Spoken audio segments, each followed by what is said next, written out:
Okay, we are at Solar Bill RV Solar in Quartzsite, Arizona, and we're getting our solar upgraded. And I'd like to get in there closer to show you, but there's music playing and I don't want any copyright strikes. But that's our rig and they're working on it now. There's some guys up on the roof and another guy working down in one of the compartments. We were going to have the inverter upgraded from it has a 1,000-watt inverter now, and they were going to put a 3,000-watt inverter in there, but we opted not to because we couldn't find a compartment that would be big enough for the batteries and the inverter to go together, and my husband didn't want to give up the storage space he has in the two end compartments because he has a lot of tools in there. And we didn't want it going under the bed because we don't have access to the underneath side of the bed except for one outside compartment. So we're going to leave our 1,000-watt inverter, and we've got two lithium batteries that are going to go in. They're epoch batteries, and then they are putting, I believe, 750 watts of solar up on the roof. It had a small panel on there, a Go Power one, and that was just to keep the refrigerator going, I think, because we have a 12-volt refrigerator. And they're going to also switch out the solar charge controller with Victron components so that we can monitor this on our phones. So we'll see if we can get some more footage when the music inside isn't playing. We were originally going to put this bigger battery in the compartment where our 12-volt batteries were, but they said it wouldn't fit, and so we're going with two smaller epoch batteries that'll be the same amp hours as the bigger battery. These batteries are coming out, and a big lithium battery is going in its place. This is our Go Power 30-amp charge controller. I'm not sure if they're going to have to replace this or not. All right, so we're showing you the solar system that we had installed today, and this is part of it.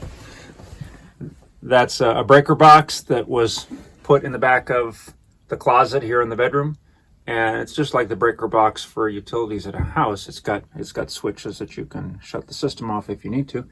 The lines go up there to the solar panels on the roof, and then they go down underneath to the batteries, and the guys who installed this are really good. They snake those lines through the dresser drawer area down below, and then the lines are snaked under the shower, behind the refrigerator, under the cabinets, and down to the battery and the charge controller. The charge controller is outside there. An outside compartment. In that compartment, and the batteries are down here.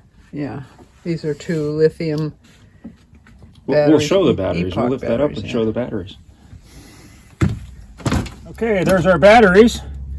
And they were going to put one big battery in first, and then it was just a little bit too big.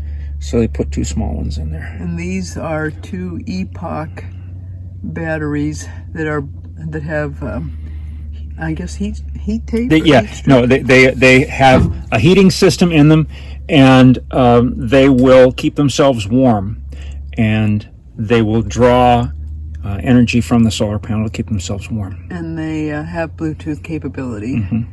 And our two 12-volt batteries were originally in this compartment. Yes. We were trying to keep them in here because we didn't want to have to give up any other compartment space. I'm not taking off the lid because when you take off the lid, it's very difficult to get it back down the right way. So I'm just leaving it like this.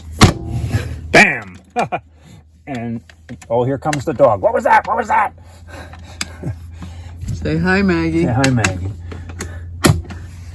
She's kind of out beside herself. Now down here, right next to us in the compartment, there's the charge controller. And we'll have to get that off the. It's a Victron, but we'll have to get that off of the the receipt we got. But we used to have a 30 amp Go Power charge controller in here, and this one is Bluetooth capable. And you can see where they ran the wires. And this cabinet has got a lot of electrical stuff in here. So this is the only place where there's a plug-in on this side of the motorhome. So if I need to plug in something, right it's like there. That's the only outlet. And there's a cable connection there too. Yeah, I'm surprised that they didn't put an outlet on the outside of the motorhome. Most trailers have an outlet on the outside, but this is the only one that's on the inside. Whatever. All right, I'm not going on the roof now because it's raining and the caulk on there is still a little tacky, so I'm not going up there. We have 3 solar panels on the passenger side, and we have 1 on the driver's side right behind the cab. They are 250 watt each, so we have 1,000 watts solar. We got a buttload of power up there. Yeah. And they're rich solar panels too. We'll show the still photos of what the roof looks like. Okay, this shows you what we got. Rich 250 watt mega solar panel, and there is 4 of them, and that cost us $1,800 for all 4. And of course there's solar mount stuff, and the Victron MPPT 150/70 charge controller, and that one there was $425.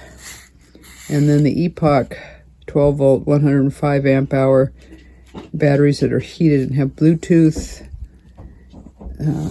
those cost us $570 each, which is $1,140.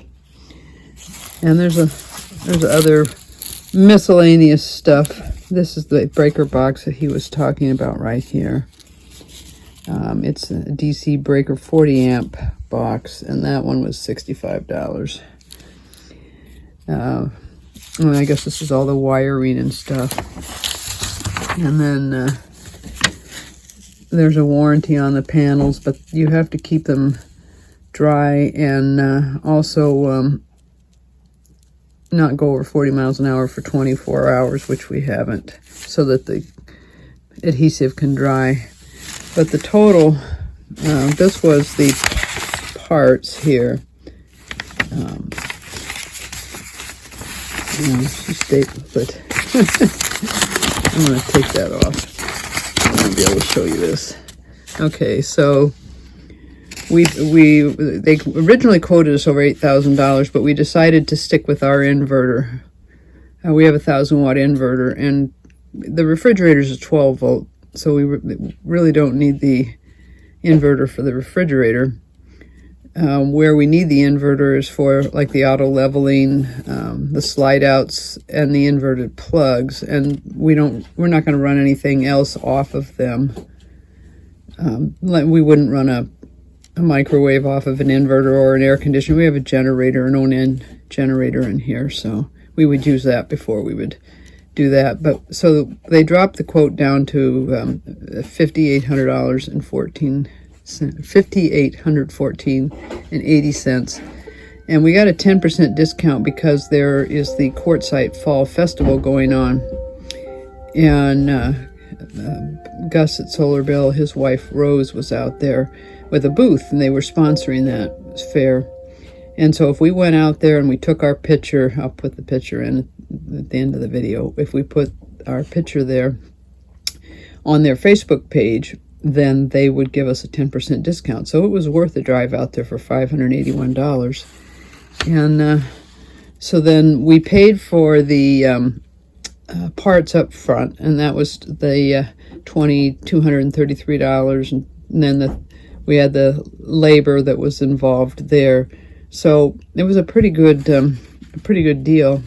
On our previous trailer, we had we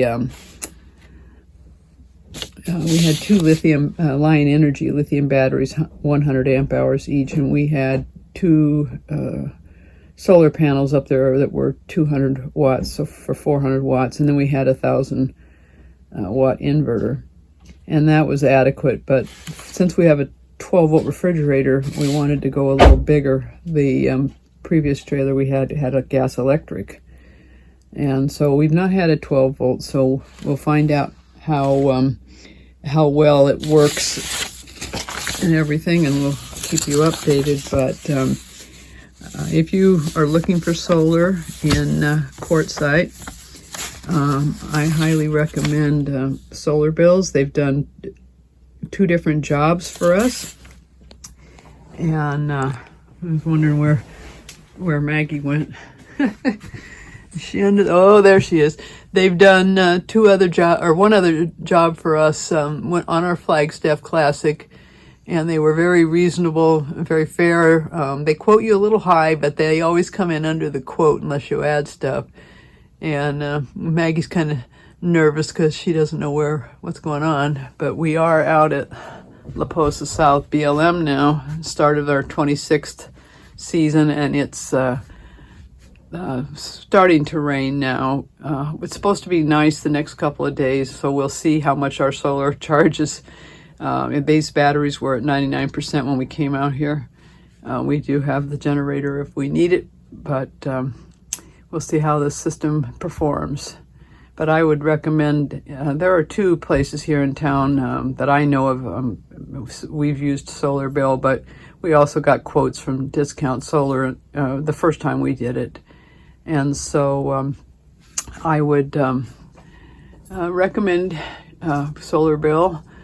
Gus and Rose are the owners, and they're very fair and very easy to communicate with. And so we're very pleased with the service we got there.